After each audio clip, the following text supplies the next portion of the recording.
ጋስትሮኖመስ ብለን የምንጠራው ካፍ የባት ጡንቻ ሁለት ዋና ክፍሎች አሉት። ሰላም ጤና ይስጥልን፣ ሮቤል ነኝ ከጤና ቴራፒ።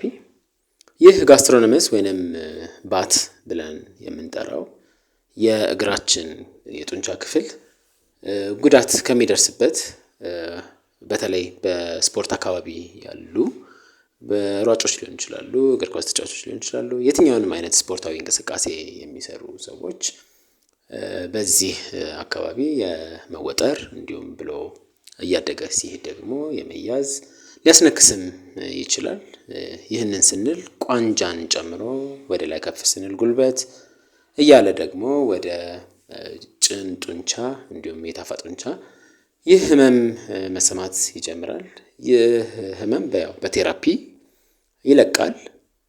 አገልግሎታችንን መውሰድ የምትፈልጉ ስልካችን ባዮ ላይ አለ፣ ደውሉልን፣ ቀጠሮ ያዙ። ሰሜት አጆራ 20 ሜትር አካባቢ